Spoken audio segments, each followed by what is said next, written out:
So what we're looking at is rational number conversions. The thing that we really focused on was, if you see a fraction, what do you do with it? And there are certain fractions that we can deal with a little easier. There's some shortcuts we can take with other fractions. But just knowing the mechanics of how to turn fractions into decimals, decimals into fractions, etc.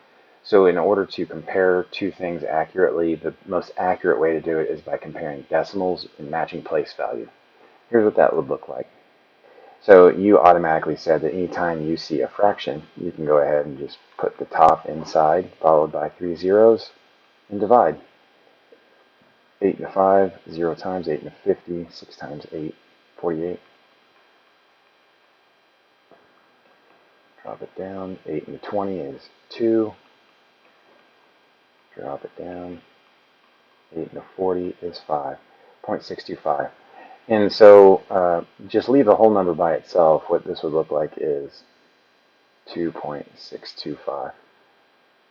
Okay? Whenever we have a fraction, and it's like the thing you should look at first always is, can I simplify this? Can I make this fraction smaller but still have the same value? Yeah. What number goes into 16 and 20? 4. Okay, so we're going to end up with 4 over 5.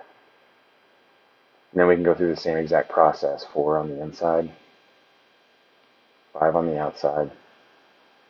5 into 40, 8 times. So we're going to end up with 0.80. Now when I'm talking about matching place value, you see how there's a decimal point and 3 numbers, a decimal point and 2 numbers. If we're going to compare this 625 to 80, we can turn it into 800. Now we know that 625 compared to 800, they have the same amount of places to compare. 11/12, this is going to be kind of one that you really don't want to divide, just because the numbers aren't cool. It's double digit, but it is what it is. So 12 into 110 is, let's see, 8. It's going to be 96. Then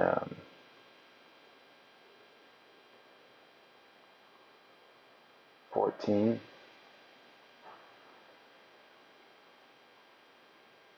No, we could have done 9. 9. 108. Duh. So that's 2. Bring down to 0. 12. 1. 12. 8. About 0.810. These are just the ways to go through and divide. You can see there's a lot of work going on here. Just always keep in mind the first thing to check is, can I simplify it? The only thing I wanted to do with the decimals is just simply like state them out loud using place value. 68 hundredths looks like this. And just to make sure that we're matching place value in all 3 of these, if you wanted to compare them, that's what I would do. Now there's 3 digits to the right of the decimal on each of these. 2 and 205 thousandths. Tenths, hundredths, 2 hundredths.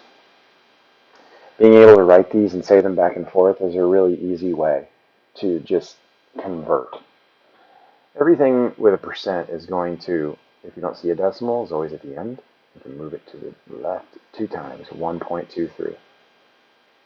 That does the same exact thing as having 123 divided by 100, because every percent per cent for every 100.